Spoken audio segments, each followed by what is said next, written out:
We are on location in Prince George, and today I've got Stuart Brown from Primetime Entertainment, and he's going to talk to us about wrestling in Prince George and the events they put on. Stuart, thanks for coming on today. Oh, thanks for having me. Yeah, I've got tons and tons of questions because grew up watching wrestling like most kids or most adults my age did, right? Grew Yes. up with the WWF and it turned to WWE, and you're doing that similar type of wrestling here in Prince George. Yes. So why don't you tell me a little bit about that and what that looks like? Primetime Entertainment, also known as Primetime Wrestling, local here in Prince George, and we're hoping to branch out further in the north, but it is the same style wrestling that you see on the TV weekly with the WWE, where we have our performers, and it's the same, running the ropes, dropping elbows, swinging chairs, it's all the good fun stuff. Oh yeah, yeah. You said when you were telling me about it that it's the same as like what you see on TV and the ropes and the chairs. So, like, that's kind of takes me back to those old days where you'd watch the guy climb up, on the third rope and he would jump off onto Yes. his opponent. You're doing that here in town here with these Yes, wrestlers? that, not me anymore anyways, but yes, we do have plenty of our athletes that do climb to that top rope and go off with flying elbows and splashes and Oh yeah. all of that stuff, yes. That's so cool. Tell me a little bit about that, what that looks like. Like, you're sitting there as a viewer watching this, right? And what can they kind of expect when they sit down and they watch one of these matches? They can expect to see what they see on TV, but I almost think better. When you're watching it live, it is way better than watching it on television. Because you can get right into it and you can feel the energy of the people booing and cheering and being with them. It is great. Absolutely live entertainment wrestling is way better than TV wrestling. It is so much more fun.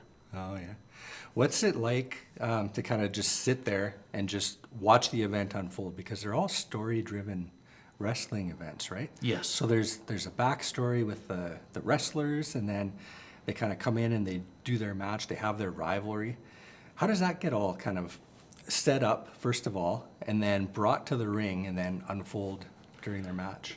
We pick our talent, some local, some from Alberta, some from the Okanagan, and we know what their strengths and weaknesses are by watching them other places, and we know if they're a good guy or a bad guy, and then we can see who they're going to fit with each other and work well with in the ring, and from there we can decide what stories we're going to tell with them, who's the good guy, who's the bad guy, how it's going to go, and then try and make it fit best for the crowd, because they have their favorite guy, but you can't always have that favorite guy win every single time, or else it's going to be boring. So you need to put some of the bad stuff that happens to him in there. It's like real life, where not everyone has that perfect life. They have their ups and downs and they've got to live through it, and we try and tell those stories in the ring and have the crowd react to it.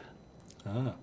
How do you decide if a guy's going to be a good guy or bad guy? Is it kind of based on their personality, or A little bit of their personality and their ability, how they're acting and how they can do. Some guys, they're just naturally such a good person in life, they cannot be a bad guy in the ring. It just won't let them. And then other guys, they just have that knack, and they're just the best heel that you'll see. And people, no matter what they do, just absolutely hate that person. I know that. I remember that growing up watching the wrestling on TV. Everybody hated the same guy and they loved the same guys. That's right. And is that kind of what it's like with your what would you call them? Your wrestlers? They're performers? What are they? Yeah, they're performers. We have them, and they're independent contractors, and they come in and they are just basically an athletic performer, I guess you could say. Yeah, they're athletes. Yeah, for sure. Yes. Yeah. Okay, so you got started. You created Primetime Entertainment. Are you co-owner or are you? Yes, co-owners with Davey Greenlee. Right. Yes. How did that begin? Like, I know you've got a backstory. Why don't you start with that backstory and kind of how it led into this? I used to run a company in Prince George years ago in the 2000s, early 2000s, called Maniac Wrestling Alliance. And it was a wrestling company as well, where we had a small school and we did local shows, and we took it a little bit in the north as well and did some touring around here. And one of my first students ever was a guy named Paul English, teenager at the time, and he wrestled as Primetime Frankie Styles. And then as years went on, the Maniac Wrestling stopped. I went and toured across the country, into the States a bit, wrestling all over, focused more on my career than running a business. And then it kind of all just stopped for a little bit. And then along comes the pandemic, the COVID. And during COVID-19, Paul ended up taking his life.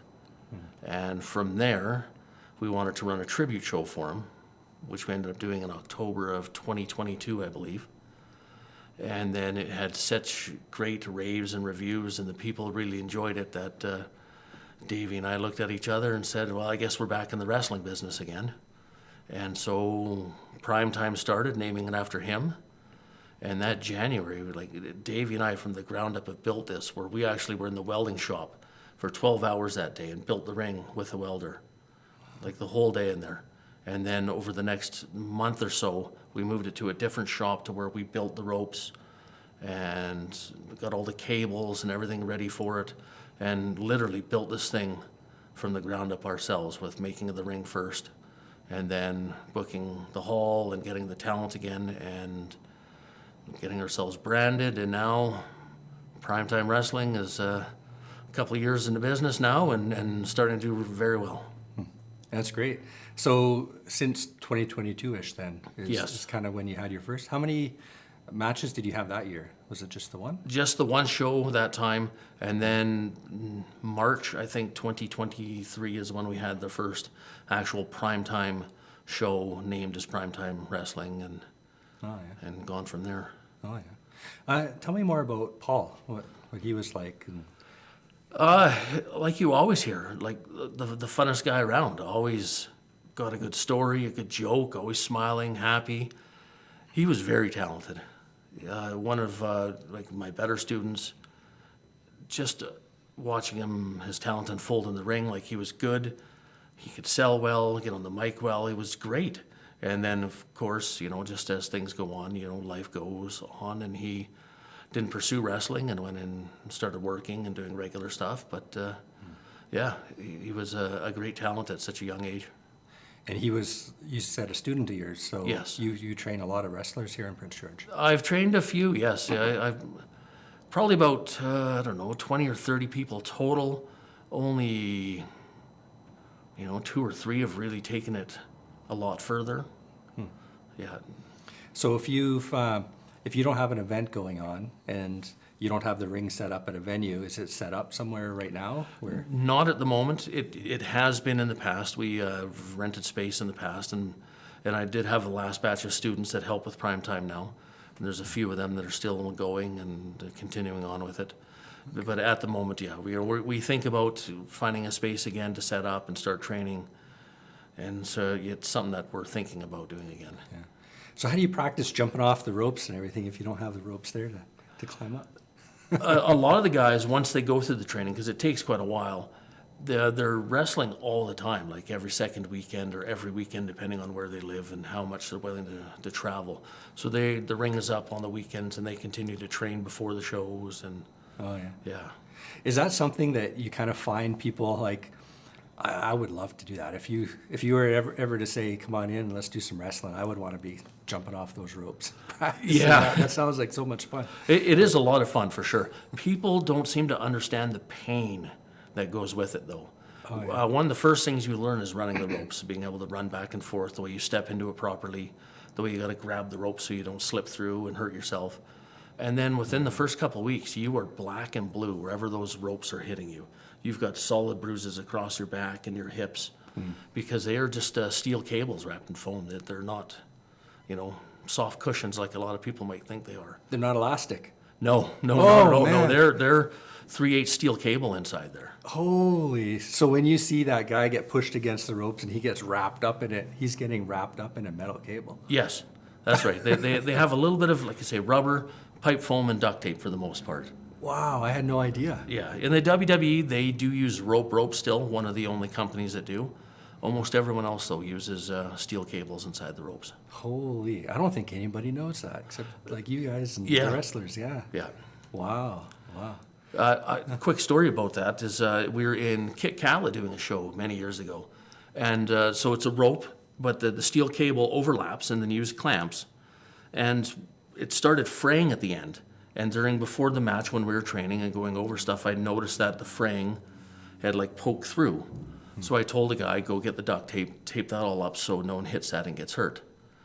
Well, not following up on it, I was the one that ended up getting whipped into it that night, and it tore like a big hole into my back and cut me open. Ouch. Yeah, Yeah. it was not fun at all. That hurt a lot. Yeah. Yeah. Man. So yeah, an injury that came from like the rope itself, and Yes. not from another wrestler. Those Yeah. are the worst. Yeah. Yes. Yeah. What other injuries do you kind of see commonly, like with actual wrestling in the ring? Yes. You know, they're prepared for what they're going to do and what's going to come next and everything. Yeah. I'm sure accidents happen, and Yes. especially jumping off ropes, they might land not in the right spot, or they might land on a rib or something like that. Like, what do you do in a situation where you've got a show and you've got a plan and it doesn't go according to plan? It happens more than people think because it's two guys out there with a little bit of rehearsal sometimes, but they're out there performing with no safety net. There's no like, cut, okay, let's do that again. Yeah, there's no option. They are out there, and if someone gets hurt, and it's bad, quite often they'll just do a quick roll up and pin the guy quickly to get out of there as fast as they can. If it's an injury and they can't move, the ref will just call it. But a lot of time, if it's a light injury and it's not too bad, a lot of the guys will just push through it and finish it anyways, even though they probably shouldn't. Yeah. Yeah. Yeah, I did some Taekwondo training in the past, and there's a tournament coming up here in Prince George in a couple months. And I've been with competitors who have done like a board breaking, like before their actual match. Yes. And they've broken bones and kind of just wrapped it up and quietly just went, I have a sparring match tomorrow that I need to be at. And they just kind of like, let's just roll with it and just, I'll just hold that fist back a little bit and hold back a little bit of that, you know, sparring with that one hand just to kind of carry on. Is that kind of like what a wrestler will do too? They'll just kind of, if they do get lightly injured, they'll just kind of push through it and Yes. make their way to the end? Yes, we will push through it most times. A lot of time you know you're hurt, so you can actually talk to your opponent and say, listen, you know, I've got a fractured eye socket on this side here. When you're punching, make sure you're not swinging at my face, swing at the neck, or just don't punch me in the head today. Oh, man. And yes, that happened to me for mainstream wrestling out in Nova Scotia, where I ended up getting whipped into the glass boards and ended up fracturing my eye socket. And so I just told the guy, you know, make sure you're not punching me in that spot on my face. Yeah. You know, you swing a little lower, or just you know, chop me, or hit me in the midsection only. You know, stop hitting me in the face. Yeah. So how does an eye socket heal? I mean, I look at your eyes and they look pretty Yeah, I was normal, lucky. It was just a light fracture right down through here. Oh, yeah. And, you know, of course, bruised up right away. But I usually wear face paint so you couldn't see the bruises anyways. Oh, yeah. Yeah. And so, yeah, just, you know, stay away from it. And usually the opponents are good enough to where they will leave that part of you alone Yeah. and just work on something else. Yeah.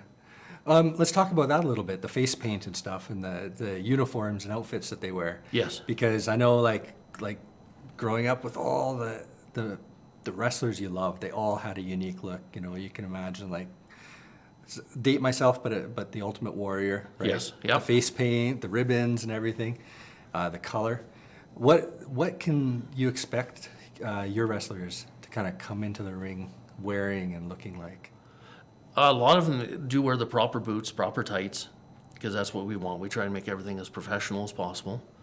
And yeah, hopefully they're all different colors. Nothing worse than when you go to a show and every single wrestler is wearing black and red. And everyone looks the same.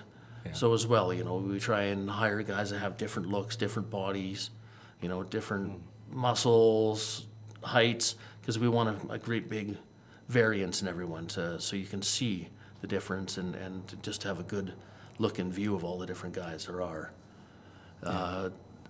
As well with the wrestlers, like if we're wrestling each other, a lot of guys have extra sets of gear. So if you're wearing purple and I have purple gear, then tonight I'll wear my blue or my green gear so that we're not looking the exact same in the ring. Okay. Yeah, so the guys as well, they'll work together to make sure their looks are different and, yeah. So you've got an event coming up in March, this Yes. March, so next month. Yeah. Take me through that, what that's going to look like. I want you to tell me about like how you're going to set it up, what the wrestlers, like who the wrestlers are that are going to be there, what they're like, what their personalities are like, and just kind of what a spectator can expect to see at it. So the next show, of course, ends with the last show.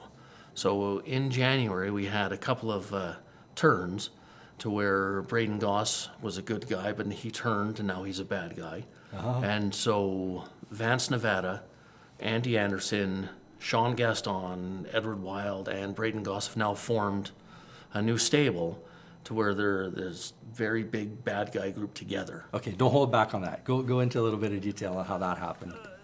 So Vance was wrestling his final match, came out. He was normally a bad guy, but, people wanted to see him wrestle, so he came out and was very happy, and so they cheered behind him.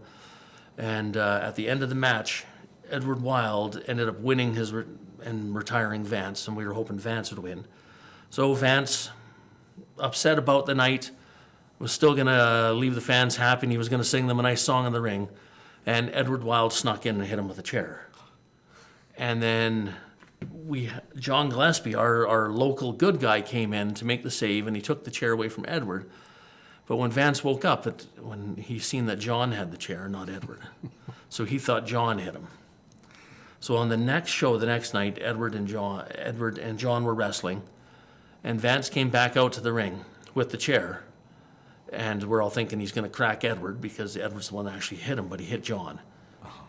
And then Vance, as always, right back to being the bad guy he always is. He's now retired, but now he's going to be the manager of this power group, and so he'll be leading these guys. And it should get pretty nasty. We got quite the bad guy stable, and they have half the belts in primetime right now, actually. Andy Anderson's the heavyweight champion, and Edward Wild III is our Northwestern champion. Oh, that's awesome. Yeah. I love that story. That's a great story. Yeah. So we're going to be seeing the continuation of that? Absolutely. And with Andy Anderson, our champion, he beat me for the heavyweight title, and everyone that we've thrown at him, he's beaten. So now we're starting to bring in extra talent from the outside. So we're coming in for his first time ever to primetime will be Scotty Mack, a legend in the Pacific Northwest. He's wrestled all over Vancouver, Oregon, and so we're bringing him in to give Andy, some competition. And so we'll see how that goes as well. Scotty Mack, he's had tryouts at WWE, so yeah, he's quite the talent. Really? Yeah. Oh, wow. Nice. You're saying this is his first time with primetime? Yes, Scotty Mack will be his first time coming in March for primetime. Okay, right on. What date is that? March 13th and 14th at the Civic Center. Okay. Yeah, both shows always completely different. We run a different concept than most groups in Canada. They run one show a weekend, usually in a city. But we decided to run two. It helps with the fans. We can tell a bit of a story night to night, and then it helps with all of our costs and that as well. With just bringing everyone in once and get two great shows, and we space it out every couple months. And Okay. yeah. Is it normal for a person to come to the Saturday and Sunday show, or the Friday and Saturday Friday, show? Saturday, yes. Oh, yes. We have season pass holders where they buy all their tickets for the whole year. Okay. Yeah, and they don't miss anything. And a lot of people come to both Friday and Saturday. You want to see both of them. That's You're right. going to miss something if you don't go to the Friday You will show. absolutely miss something, if you don't come to both. Okay. Yeah. We've had a lot of people just buy their ticket to Friday, and then at the end of the night on their way out, buy their ticket to Saturday. Oh, yeah. Just because they've seen it and they've seen the cliffhanger it ends on, and they want to come back and see what happens the next day. Oh, yeah. Yeah. How long are those shows? They run about 2 hours, 2.5 hours. Okay. Yeah. 5 matches, and for the main show. Yeah. So you're a spectator, you're in the Civic Center, you're kind of surrounding the stage maybe on 3 sides or maybe 3 one sides side? and a little bit on the ramp side, because we come down from we have a jumbotron, as you could say, where we have the entrance videos, and the guys come down off the stage and then make their way down to the ring. There's a little bit of seating on that side, but usually it's by the kids. They all go running over for their high fives against the guardrails. And Do they do that? oh yes, yeah, from yeah. the whole arena they'll come. As soon as their favorite guy comes out, they will charge from the other side to run over there and get their high fives at the guardrails on the way to the ring. And Oh, okay. yeah, Okay. yeah, it's quite the spectacle. The kids are just loving it. Yeah, they do, eh? Yeah. Paint me that picture of when it's just about to start. So the lights dim, and you've got your announcer on introducing the event, and then you've got your wrestler coming down. Like, Yeah, it is pretty much that. We've got it dimmed quite a bit in the Civic Center with the lighting up the ring for the most part when the show is on. And then, yeah, quiet. And then the entrance video comes on, and of course the song. And most of our fans now know when they hear that song, they don't even have to see it. They know who's coming. And either the cheers will start or the boos will start. And then, the smoke and the lighting, everything comes on. And and the wrestler comes out, does a pose up on the stage, comes down the stairs, and then makes her way to the ring. And yeah, it gets loud depending on who's coming out. oh yeah. Yeah, either loud cheers or loud boos. Yeah. Yeah. So as soon as that music starts playing, right? Am I right in picturing it the way that I see it on TV usually? Oh, yes. And so that music comes on, they know instantly who the wrestler is that's coming. Yes. And the camera's on them, the lights on them, and they come walking down. It is just like you see on TV with our production. Oh yeah. Yes, unless it's someone that's never been here before and they're not sure. But if it's any of our regulars, yes, they know right away.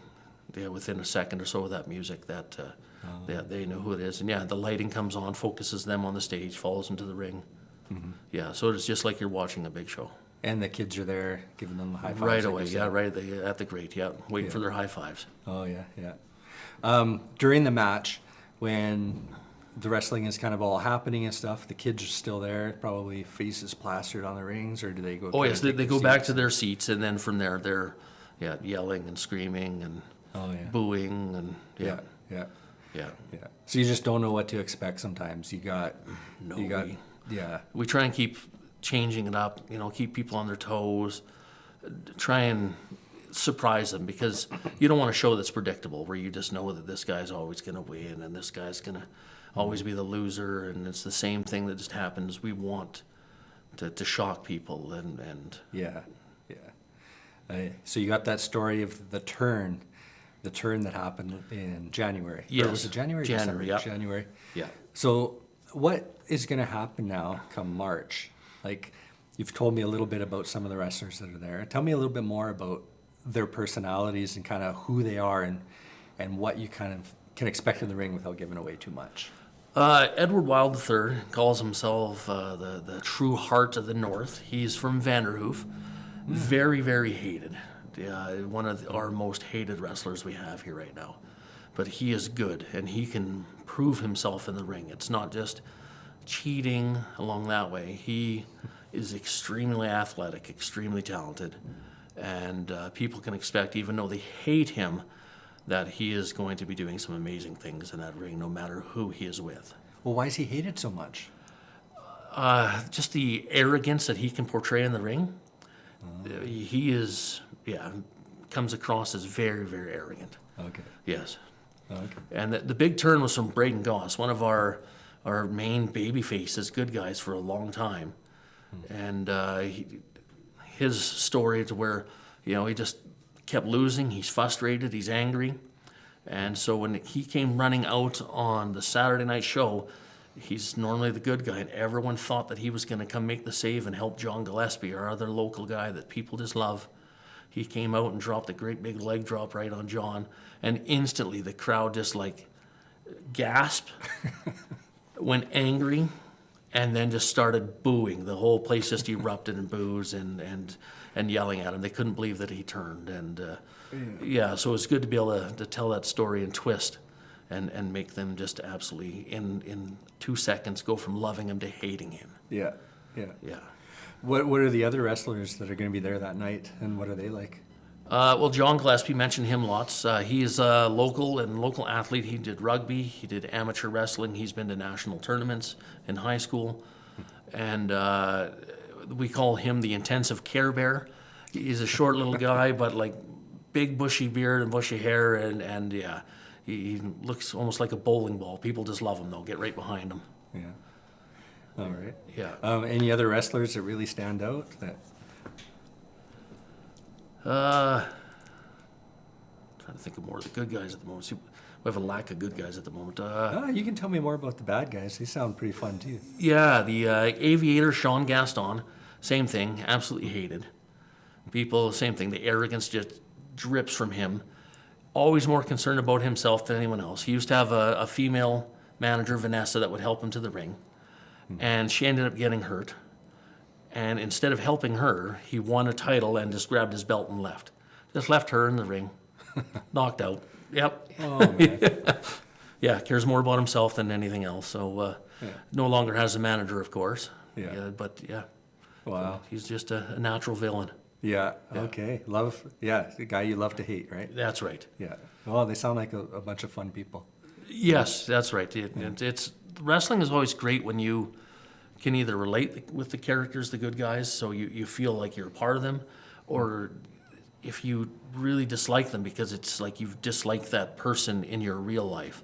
So if they can mimic someone that you've absolutely not liked in life, then you're gonna not like them in the ring more, and that really helps bring to the show and the environment and the atmosphere in the arena. Oh yeah. Is there I'm thinking about the kids again, and I'm thinking about them lining up for the high fives. Yeah. Do you have like the good guy coming down and he's high fiving them, and then there's like nobody on the other side when the bad guy comes out, or are the kids still? Oh, they'll love still them? be there, but then they're like this. Oh really? Yes, they absolutely hate him. So yeah, they're giving him the thumbs down, and that we have a lot of fans that bring signs. Yeah. So they'll like write things on the signs saying like Edward is a baby or stuff like that, and they'll bring the signs and lift them up and show him in his face. Yeah. Sean Gaston. So Gaston from the Beauty and the Beast is a character that nobody likes. And so the one sign that someone brought in, no one cries like Gaston, and they drew like Sean Gaston, but as the Gaston from Beauty and the Beast. So they brought that sign and shoved it in his face, and yeah. Is that where he got his nickname from? Is it supposed to be like that? No, it just happened to be that way. Oh, okay. Yep. Okay. That's awesome. Yeah. So the fans made that up. Oh yes. Oh yeah. We get a lot of fans that bring in a lot of different signs, and Yeah. it's a lot of fun. We love them bringing in the signs because a lot of the time they're just hilarious. We used to have one fan always bring in a whiteboard with markers, so he could change a sign up in between. I ended up taking it from him and smashing it over a guy's head, but. Did you really? Oh yes. I asked permission before I took it, I took it and banged it over the guy's head and broke it. And Were you wrestling at the time? Or? yes, Really? yeah, So you went out into the audience and you grabbed this whiteboard and you just smoked a guy with it. yes, That's awesome. Yeah. I love that. yeah. Oh. What other things like that have happened that have kind of involved the audience and the crowd?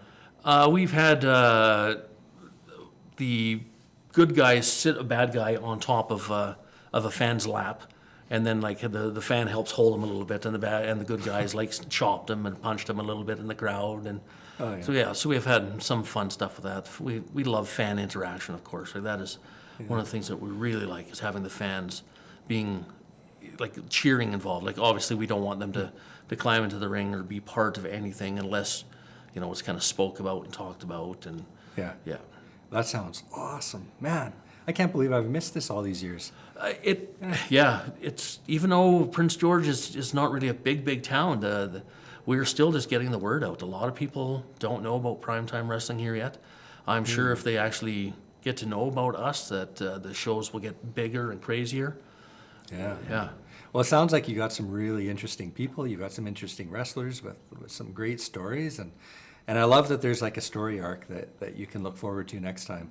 Yes. And yeah, so for somebody who's kind of been following you for the last couple years, since 2022 or 2023, I guess, that you've kind of maintained the same kind of good guy, bad guy relationships, except for the odd turn here and That's there. right. Yeah, we've kept everything flowing the same way. Mostly the same good, bad. A few twists and turns to shock the people. With our social media as well, on Facebook and on Instagram. We do promo videos and do where the wrestlers come on, and then you can still follow the storylines and things we're setting up. Right now, from the last show, we're doing a recap with the photos, explaining what happened in the matches and pictures online, so the fans can still follow along in case they weren't able to make a show. They can kind of read the story and see what happened and see some pictures from it. Oh, that's nice. Yeah. Do you, by any chance, have videos of the entire match so that they can kind of go back and watch? Or Not yet. That is something that we are working on. It's a two-person crew, Davey and I. So it quite often can be a lot of work just doing a lot of those extra things while still trying to promote the next show, hire the wrestlers, making sure they're doing what we want them to, get their promos in, arrange their travel, the hotels. So there's a lot of behind-the-scenes work that people don't realize. It's not just the wrestlers show up in town and the show's on. yeah, Yeah, there's a lot of stuff behind. yeah. Let's talk about that behind-the-scenes stuff a little bit, because I'm a tech guy, so I'd like to hear some of the technology you use. I know you've got like lights, you've got audio gear. Is there anything like really spectacular about it? I know we've got big screens and. Yeah, we run a full production. When we first started, we didn't. We were at the House of Ancestors, and we had a little bit of lighting and the sound, and they did have a screen, so we were able to do a couple videos and graphics to start. And then Davey did amazing work and really upped the production and got like the pictures of the wrestlers up on the screen as they're in their match with their names and logos and stuff up there. And then we started developing entrance videos for all the guys. And so now, even though we're an independent federation, just a small group, a lot of our production is just like the WWE, like where we have the full big screen and we have smoke and lights and the guys lit up coming down to the ring, and we have different colored lighting for different guys. The Barlow Creek Butcher, so his lighting all goes to solid red when he comes out to the ring. So yeah, we do have different things for different guys, and the production is quite amazing. Yeah.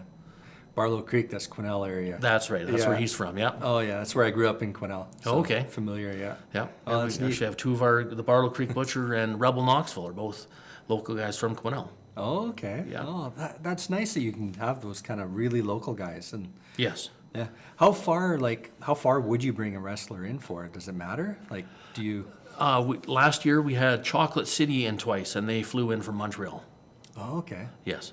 The word is getting out what we're doing to a lot of the small groups like us all across Canada. And we have a lot of workers from all over asking to come in now because they hear what we're doing and love the production and the way we run. And we are getting a lot of wrestlers, from all over, even the States now, asking if they can come up and be part of the shows, and they're reaching out to us. Really? Yeah. Oh wow, that's pretty exciting. Yeah. You're gonna- With us, we try and as well cherry pick the best talent from wherever we can, because we want to run the best shows possible. So if we know that this wrestler in Vancouver is really good, has a great look, then we definitely want to bring him into the next set of shows and give our fans here what the best we absolutely can. Yeah. So if you do bring a new wrestler in, they could end up being, because of the story arc and everything, they could end up being there for months or even years down the road, right? Yes, last year we really did a lot in our tag team division. So we had the Handsome Devils as well out of Calgary area, and they were bad guys for sure. And then we had Nothing But Trouble, which was Mr. Beefy Goodness and Andy Anderson, Chocolate City, and then the Care Bruisers. So we had 4 really good tag teams last year that all looked the same, looked great, and we had a lot of feuding with the teams all over. Because we did shows in Burns Lake and in Fort St. James and had the tag teams there as well. And Oh, so you put on shows outside of Prince George as well? we started to last year. The first year in business we didn't, and then Okay. I guess the first 2 years I don't think we did. Then 2025 we wanted to start expanding into northern BC. Oh yeah. Yeah. Oh, that's really nice. So then you would bring the whole ring and everything. Oh yes. Set up. Yeah, it all collapses down into a truck or a trailer. We usually do like a 16-foot cube van, and everything fits inside. And then the crew comes in a couple vehicles, and then we drive and then set up the whole thing. The out of town shows usually don't have as much production.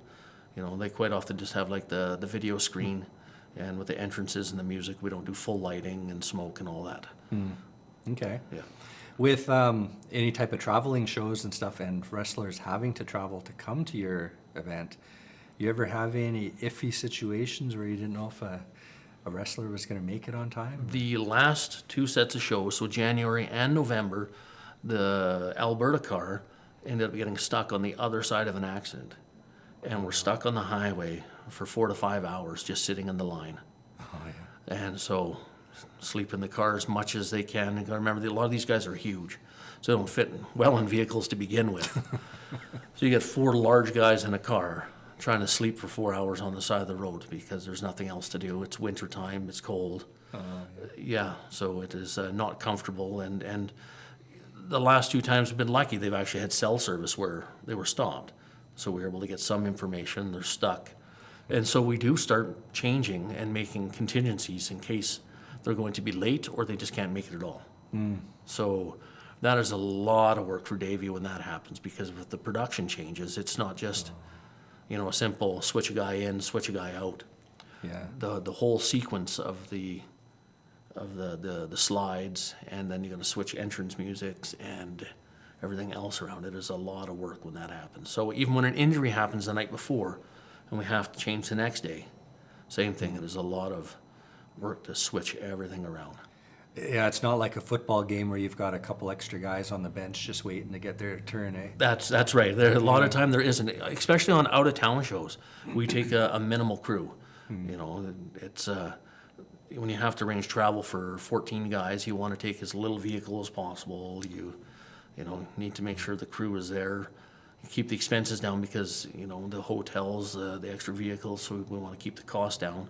Yeah. And so when you're on the road and someone gets hurt or something like that, it is quite often you've got to readjust everything and switch it all around. Yeah. So a 4 or 5 hour delay, that's worrisome, but I mean, not the end of the world. Have you ever had a situation where you thought, we got a big problem here? Lucky for us, knock on wood for prime time, we haven't had, that kind of situation yet.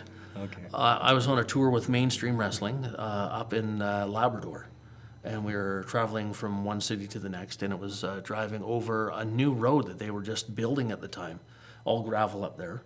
And the one group left before us. And so we were waiting for them, and they got to be ahead of us. Well, they ended up with a flat tire, but they had taken a different way out of town. And we didn't realize that they were behind us. So we get to the next town in Happy Valley, Goose Bay, and we're setting up, and where are they? There's no word. Well, we're here. Let's just change the show and do it. We didn't know where they were, and we were in the middle of the first match when they finally showed up. Oh, really? Yeah, because up there's like no cell service until you got into the big cities. And so we were in the first match and changed the whole card. And then they showed up and changed right away. And then we were able to continue on with the show and do a bunch of the advertised matches after that. But in the beginning, it was just let's go out and start doing something and hopefully they show up. Oh, yeah. Okay. So I guess from the fans' perspective, they would have no idea, right? No, not in a small town like that. Like you usually only advertise 1 or 2 matches. And then then you have those, and then so if anything happens, you can, change it if need be. Yeah, right. Yeah, but in Prince George, we advertise a lot of our matches and have promos leading up to it. So if something happens, it's a big change, and we have to adjust to it accordingly and make announcements and let the fans know. Right. Yeah, I guess if their headliner's not there, and they'll be a little bit disappointing. Yes, yeah. If there's guys that they've specifically paid their ticket money to want to come and see, and they can't show up. For sure. Yeah. So, like for this event that's coming up here next month, would you have, your main event, your headliners, and then a couple extra, like maybe lesser known, or maybe this is their first time wrestling? People coming in? Quite often the guys that we hire, they've all wrestled elsewhere in companies in Alberta or the Okanagan, Vancouver, and that. So some of our first timers, we do extra promos on our social media so that give the fans ahead of time to kind of see the guy, know if he's a good guy, a bad guy, so they know if they're going to like him or hate him. And Yeah. And are there a lot of new to you type of, somebody who's been watching primetime, they've been going for a couple years, there'll be first timers that show up there, right? Yeah, first time fans in that. First time wrestlers, I mean. Okay, yeah. So on this one here, the next set of shows, we have 3 new people, I believe, that have never been here. We have Santania. She's from Mexico, a luchador from Mexico coming in. Mexico? Yeah. Mexican wrestler. Yes. Oh, yeah. That'll be Female awesome. Mexican lucha wrestler. Yes. Yeah. And Scotty Mack, who's never been here before, and Battle Wasp. And I've met him only when he was actually like a kid, like a little, probably 9 or 10 years old, when I was wrestling down in Vancouver, and he used to come out to the events. And now he's a wrestler himself, and will be making his way up to prime time now for his first time. Oh, yeah. Yeah. So 3 newcomers on the next one. And one's name is Battle Wasp. Battle Wasp. Oh, that sounds interesting. Yeah. Yeah. It's yellow and Yellow and black, outfit. wears Yeah. a mask as well. Okay. Yeah. Yeah. Tell me about the female wrestling. I didn't realize you had that. Yeah, once or twice a year we bring the females in and headline them for sure. Vicky Vicious, who's been here before, she's one of our top babyface girls at the moment right now. And then Santania from Mexico will be flying into Alberta the week before and doing shows out there, and then driving out with the Alberta crew out to here. Oh, okay. Yeah, okay. to perform here. So she's from Mexico, but you're not bringing her in from Mexico. She's like in Canada now. Well, she will be. She is flying from Mexico to Alberta that week. Oh, yeah. And then, doing 3 or 4 shows that weekend in Alberta. We'll spend the week there and then drive out with the crew either Thursday or Friday out here. Oh, yeah. And then she'll wrestle 3 days for us because we're Prince George, and then Quesnel. You're doing a show in Quesnel? Yeah, on the 15th. Oh, okay. Yeah. Oh, so like you're doing like Friday, Saturday here, and then Sunday. And in Sunday Quesnel? in Quesnel. So you're gonna tear down, and you're gonna go to Quesnel and set up. Yes, we'll tear down then right after the second show. Oh, Yeah, everything will fold down and go into the truck, and then we leave the next morning and drive to Quesnel. Oh, okay. And then we'll set up, do the show, tear down, and drive back to Prince George that night. Oh, yeah. Wow. Ah. So I guess that ring folds up a little easier than I could imagine, because I'm picturing a couple nights of setup and. Yes, we built the ring so it kind of drops together with pins. And so with a good crew knowing what they're doing, we can have that ring up and set in under 40 minutes. No kidding. Yeah. Wow. And then down and in the truck in under 30. Oh, yeah. Yeah. Oh, that's fast. Yes. Yeah. Yeah. Okay, right on. Well, good luck on that Sunday show. It's going to be exciting for people in Quesnel. Yes, it's our 3rd time going, and we've sold out the last 2 times we've gone there. Oh, yeah. Yeah, over 300 people in the Quesnel Senior Center, smaller venue. We run right at max capacity of what we're allowed, and it is loud in there. Oh, yeah. Yes. So you've got the Barlow Butcher, and you've got another Quesnel. Yeah, guy. Rebel Knoxville. And they'll both be there at Yes. this event, I guess? Yeah, Rebel tag teams with Donnie Brooks, and they are the Cara Bruisers. And there are Bruisers. they're That's our awesome. current tag team champions at the moment. Oh, yeah. Yeah. Oh, yeah. Big time fan favorites. Yeah. Okay. Well, this is going to be exciting. I'm looking forward to watching this. I'm going to have to definitely go to that. Oh yes, yeah. Like I said, live is so much better than watching it at home on the TV. Just the energy that you'll feel as the place erupts for a good guy or a bad guy. It just vibrates through you. It is loud and it is fun. Yeah. One thing about your shows that people don't realize is that you often create these shows to support local organizations, and a lot of the money that you raise at these events goes to these local organizations, right? Yes. What kind of brought that on? Davey and I met through scouting and have always been very both community orientated and do a lot of volunteer hours and fundraising for other groups. And that is just something that we wanted to do as well, to separate ourselves from every other wrestling company, to where we wanted to be more community orientated and work with charities. The first couple big fundraisers we did were for the Crisis Center of Northern BC because of the death by suicide from Paul. And so we wanted to give where we could at first to the Crisis Center, hoping that, if we had the chance to opportunity to save one life that way. And that's something that we wanted to do. And then from there it's branched out to every show that we do in Prince George. Quesnel at the moment as well is a fundraiser for local charity. Oh, that's nice. Yeah. Yeah.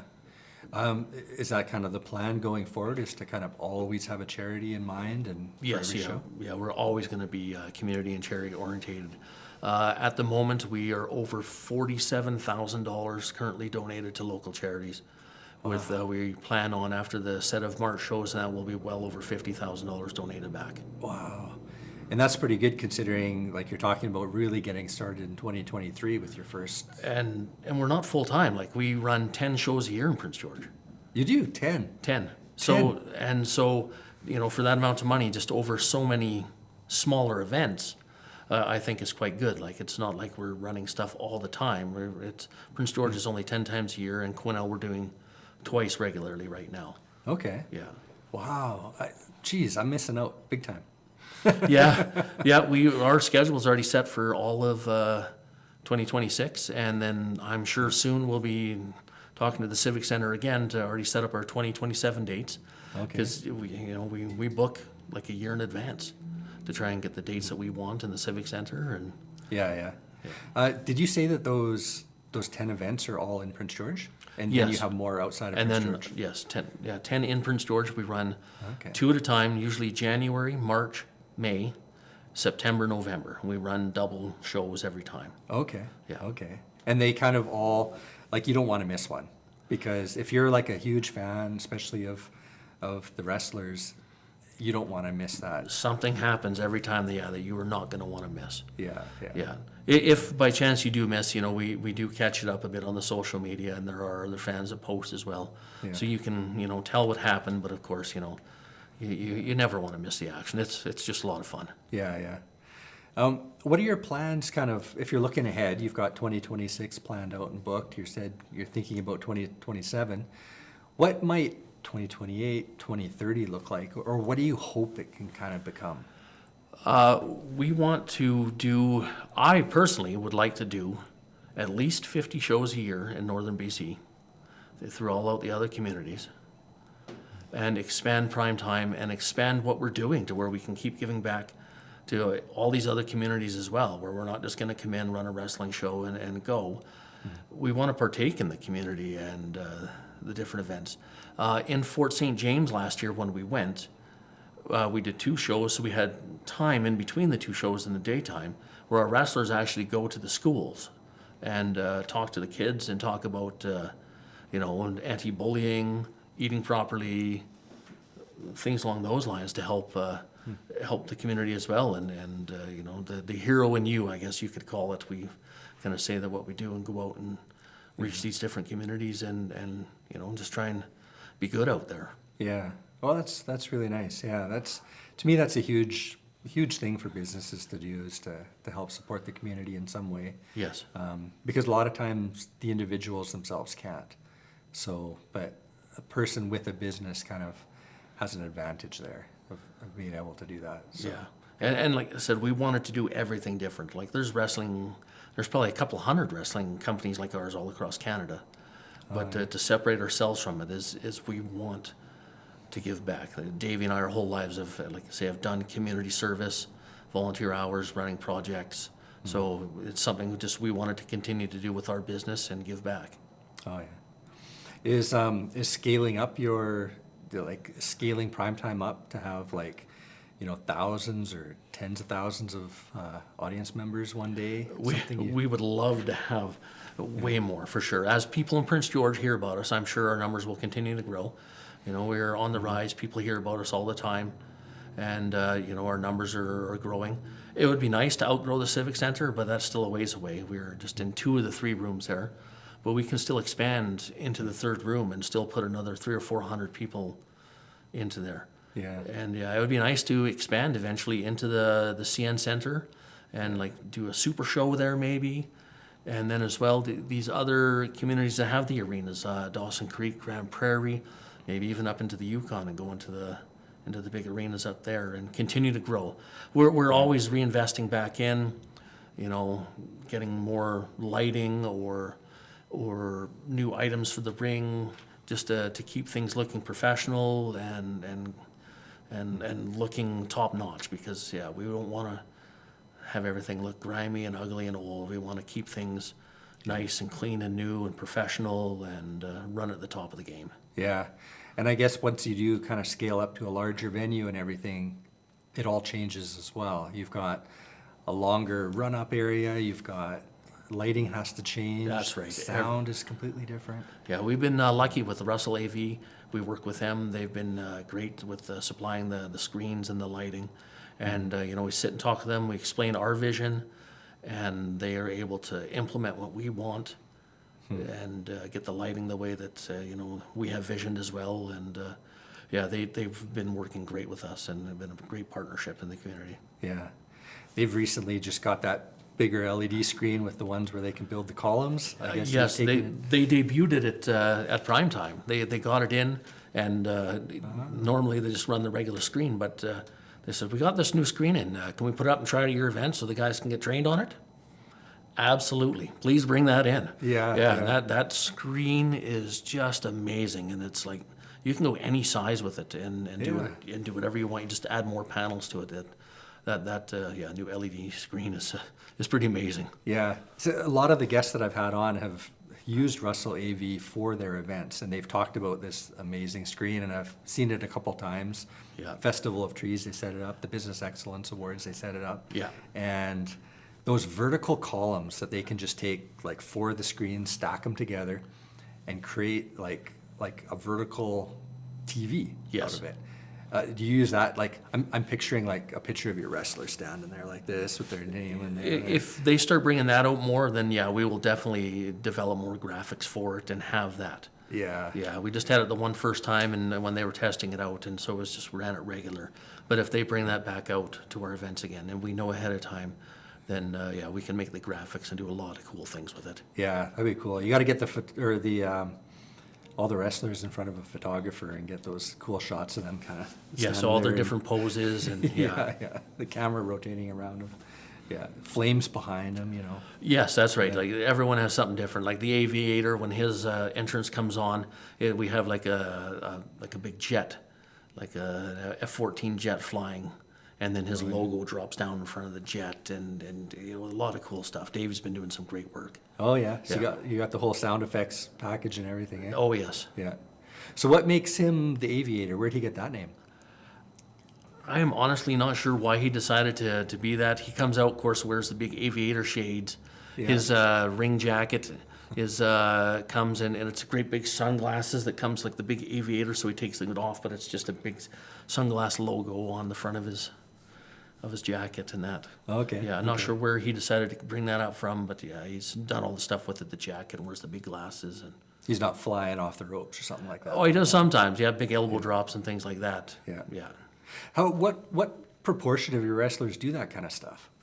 Like, Almost all of them can, but a lot of the time they don't. You don't. I have jumped off the top. I don't do it very often. But the bigger guys, they'll usually stay more grounded, and then the smaller guys, they do a lot more of the flying and jumping off the ropes. yeah, yeah. That kind of thing is, to me, is like a kid watching that. That was so exciting. That was Yeah. so exciting to see something like that, right? Everybody wants to see that. Guy go flying through the air, take down a guy, land on him on the ground. Yes. Yeah. Yeah, we've had a few good dives in that. We had the Rebel Knoxville off the top rope, crossbody, the guys onto the floor. Yeah, so he hits the Handsome Devils down there in a big jump off there, and yeah, the crowd just gasped when they seen him climb up to the top and fly to the floor like that. Yeah. Yeah. Yeah. So somebody going to this show in March, can they expect to see that at least once? Oh yes, Oh, I yeah? expect to see Scotty Mack do a lot of flying. He is quite the talent. He can the springboard where he grabs the rope and jumps up and stands on the rope in the middle and flies off. Yeah, he is very, very talented and very agile with flying. Oh yeah. Yeah. That'll be a lot of fun. Yeah, and he's a big guy, doesn't do a lot of flying, so I expect Scotty Mack is a little bit smaller in that to bring out the high flying to try and take him down to take that heavyweight title away from him. Right. Right. Yeah. Yeah. That's gonna be fun to see. Man, I'm so curious now. Like I didn't think I was gonna get this excited about it, but I feel like. What else do you want to say about it? We've kind of covered, what it looks like kind of putting an event like this together. You've talked about some of the wrestlers themselves and their kind of personalities and things like that. Like, what am I missing there must be like behind the scenes, there must be a little bit of ego conflict, or do they all pretty much get along? Like, For the most part, we have a very no drama policy. So for our performers, we want to make sure that everyone's going to mesh and that there isn't butting heads behind the scenes. We want to save the butting heads for in the ring, in front of the crowd. Even though sometimes if people don't get along, it can lead to some good realism inside the ring too, because they'll let some of the punches get a little snugger and hit a little harder. Oh, yeah. So sometimes a little backstage drama can help the match, because those guys will be out there and give it a little bit more. Oh, yeah. Yeah, ego is a big part of the business, right? Everyone, when they're starting off, wants the top spot. They want to be the main event. So they're willing to go out there and work a little harder and do what they need to do to get that spot, and rise to that. It is in the beginning of your career. Usually later on, you kind of settle down and you don't mind where you are in the card. You just want to go out there and provide something good for the fans. But when you're new and climbing that ladder, you definitely go out there and hit it a little harder and try and be number one. That's true with any sport, right? If you're playing football, you also want to stand out and get noticed. And Yes. Yeah. Yeah, and you want to get noticed the good way, right? And that's usually with good attitude and work ethic. Yeah. And the guys with bad attitudes and are lazy workers, like, we just don't want to bring those guys to prime time. We want to keep, the professionalism and top notch, and keep giving the fans what we can with number one entertainment. And with it, we try and be cheap entertainment too. We try and keep our ticket prices as low as possible so that everyone can come out. A lot of the companies in Canada now are charging like $30, $40 for the tickets, $50 for front row, and ours are still priced at like $20 and $25. We try and keep ours as low as possible to keep the families being able to come out. And you're still giving that money away to the community. Yes, yeah. If the shows are making money, and then we try and give as much back to the community as we possibly can. Yeah. So $25 a ticket, that's very reasonable. Yeah, for the VIP, and we limit that to about 100 a show. And the VIPs get to come in early, get the front seats, and then they get bonus content too. It's either a couple matches or interview segments where the general crowd doesn't get to see. Okay. Yeah. Do you have like photo op opportunities with the wrestlers and things like that? At our intermission and between VIP and the general show before it starts, there's time in that where the wrestlers are out at the merchandise tables and take pictures with all the fans and do autographs. Oh, yeah. And the kids are lining up as well, getting all their autographs. Do each of the wrestlers have their own kind of merch table? Yes. Yeah, They a lot do? of them have their own pictures and different merchandise. Oh, so after it's over, you can go meet them all and kind of... Yeah, get their autographs. We also, one thing that we do different is provide a match sheet for the fans for free. And on that match sheet shows who's wrestling in what order and their names. And we have, a few sponsors and that on the back to help pay for the printing costs and that stuff. And then we give those free to all the fans. So whether they can get merchandise or not, they have a memento from the show. And they drag those around and get those autographed by all the wrestlers at the show. Oh, that's cool. Yeah. Yeah. Oh, that's neat. Yeah. So a lot of excitement there, a lot of fanfare. It sounds like you interact a lot with the audience and As much as we can, because without the audience, there's no show, there's no prime time, there's no one to perform in front of. Yeah, So the yeah. fans are absolutely important, and we got to give what we can back to them. Yeah. Well, that sounds awesome. Yeah. Great. So, okay, I want to go check this out. How do I find you? How do I get in touch to get tickets? How does that all work? You can search Primetime Canada on Facebook. Our tickets are available at the Scrapbook Zone, 3 Goblin Games, and at ticketseller.ca. And you can get tickets at those locations there. Of course, follow us on Facebook and Instagram, and you will then be able to see the upcoming matches that we announce, the promos, the wrestlers, all of that stuff ahead of time, so you can see who's going to be there. And yeah. Awesome. Well, Stuart, thanks a lot for coming on. This is really exciting. I'm looking forward to seeing you March 13th, 14th? 13th and 14th at the Civic Center, yeah. At Civic Center in Prince George. Yeah. And then if you're in Quesnel, 15th. That's right, the 15th at the Senior Center. Awesome. Yeah. Okay, thanks, Stuart. Thank you. Great having you on for this.